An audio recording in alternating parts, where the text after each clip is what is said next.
Kasus perundungan di sekolah yang marak terjadi kian mengkhawatirkan pemirsa.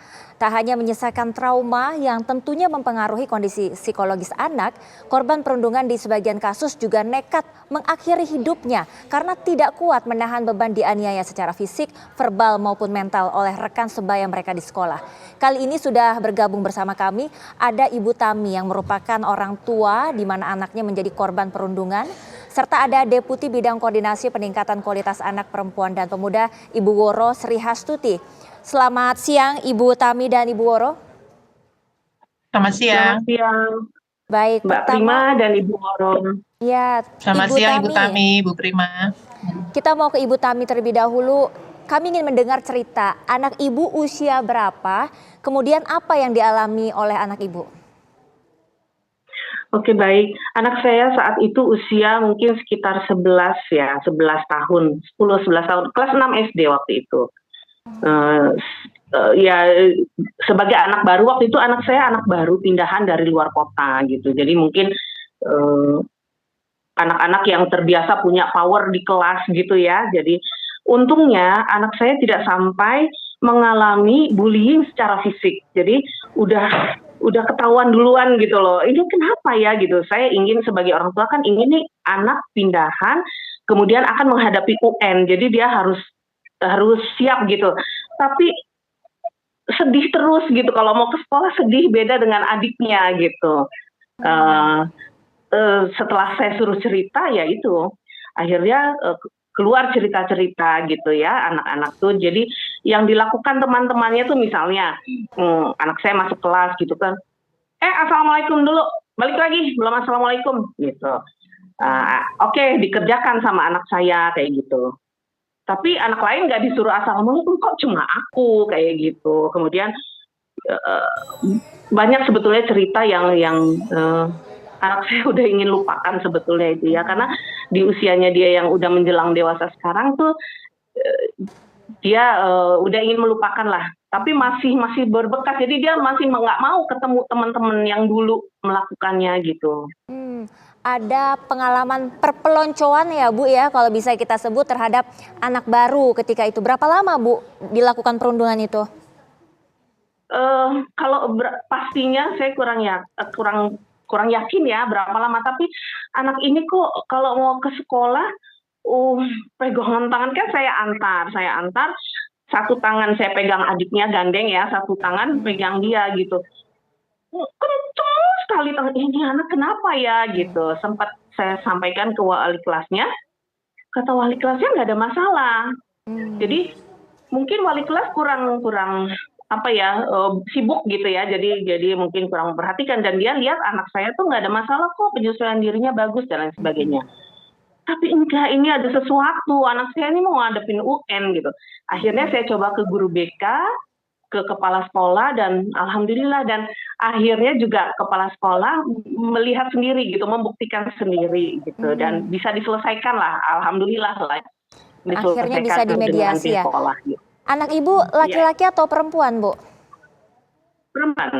Perempuan. Hingga akhirnya ada tidak teman sekelas yang mungkin prihatin, kemudian juga akhirnya membela anak Ibu? Enggak ada. Waktu itu enggak ada. Anak saya ini enggak cerita ya. Jadi dia di kelas itu karena asisten beberapa anak, jadi anak lain enggak berkunjung sama saya.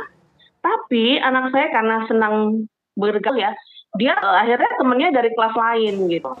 Baik. Ada ya, alhamdulillah lah masih bisa bergaul dengan baik gitu loh. Ada teman. Ya Bu Tami, kita mau ke Bu Woro. Bu Woro, tadi kita udah sama-sama mendengar ya Bu ya pengalaman dari anak Ibu Tami begitu ya, keluh kesah yang disampaikan. Sebetulnya apa Bu akar permasalahan marak sekali perundungan terjadi di sekolah ini seperti menjadi budaya begitu ya Bu? Iya, terima kasih banyak Mbak Prima dan Bu Tami, ikut prihatin dengan apa yang dialami Bu Tami dan putrinya ya. Jadi memang kalau kami lihat memang akar masalahnya sangat beragam, karena kasus bullying ini tidak berdiri sendiri, tetapi juga bisa disebabkan oleh berbagai hal. Jadi yang penting di sini biasanya kasus bullying ini terjadi karena misalnya ada superioritas atau ada pihak yang memang lebih lebih rendah kondisinya dan sebagainya. Mungkin tidak hanya dalam hal misalnya kehidupan sosial, tapi juga misalnya ekonomi dan sebagainya itu juga sangat mempengaruhi. Jadi misalnya mereka-mereka yang dari kelompok miskin misalnya, seringkali juga mendapatkan bully dari mereka-mereka yang mungkin yang the haves ya, atau yang misalnya lebih baik kondisinya. Jadi memang kalau ditanyakan sebenarnya apa yang menyebabkan sangat bermacam-macam sebenarnya. Bisa kondisi ekonomi, bisa juga kondisi keluarga, bisa jadi keluarganya juga yang kemudian menyebabkan mereka acuh. Untungnya Bu Tami ini sebagai keluarga yang sangat peka ya terhadap kondisi anaknya sehingga bisa langsung terdeteksi. Tetapi bagi sebagian keluarga karena kondisi-kondisi yang dihadapi misalnya karena mereka tuntutan ekonomi, mereka harus bekerja, kedua orang tua harus bekerja, seringkali tidak bisa mendeteksi secara dini kondisi-kondisi yang dihadapi oleh anak. Dan ini menyebabkan kasus itu kemudian jadi berlanjut kepada tahap yang lebih berat lagi. Kalau alhamdulillah Bu Tami itu tadi bisa langsung mendeteksi ya Bu ya, kalau anaknya kemudian Alhamdulillah, Bu. ada perubahan-perubahan sikap dan sebagainya. Nah, bagi orang tua yang udah sibuk dengan kegiatan mereka ini seringkali juga terabaikan. Bu Woro, Belum lagi ya, saya setuju dengan tadi Gimana, mengenai superioritas. Kalau dari pihak pemerintah sendiri, langkah konkret apa Bu yang sudah dilakukan untuk memutus ya rantai perundungan di kalangan sekolah ini, Bu?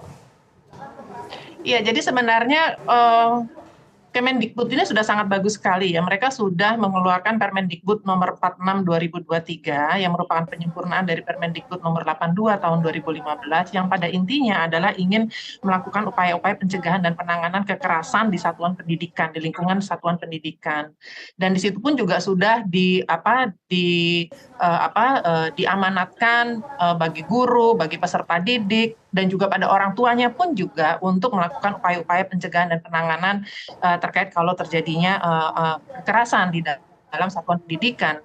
Bahkan sampai diamanatkan juga di dalam Permendikbud itu untuk membentuk semacam tim atau satgas untuk bisa mengawal dan juga bahkan kalau di Kemendikbud sendiri ini sudah ada kanal ya, laman misalnya Merdeka dari Kekerasan .kemendikbud.go.id yang sebenarnya menjadi kanal untuk belajar mengenai apa sih bullying. Kadang-kadang anak sendiri nggak sadar kalau mereka dibully gitu karena mereka tidak paham apa itu bullying itu.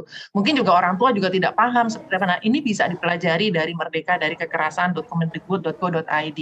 Sementara juga Kemendikbud juga sudah menyiapkan laman untuk lapor. Jadi kemendikbud.lapor.go.id sebagai pelaporan kasus bullying kalau memang anak-anak mengalami bullying. Oke. Cuma memang kalau kami melihatnya itu tidak cukup kalau tidak anak-anaknya sendiri diberikan penguatan.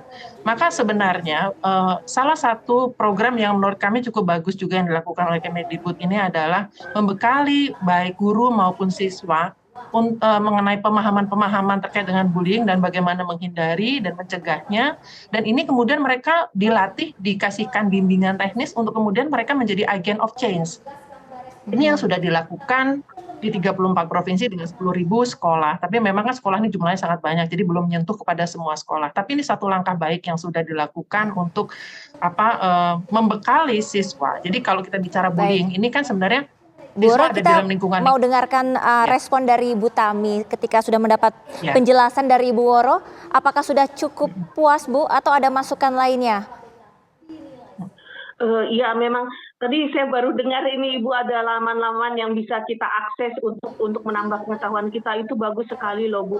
Dan mungkin sekedar masukan ya bahwa bullying itu bisa dicegah loh kalau kita sebagai orang tua dengan sekolah tuh ada kerjasama. Karena maaf Bu Woro, ini banyak sekali cerita-cerita juga kan kalau kita mengalami, kita biasanya sharing juga ya dengan orang tua lain.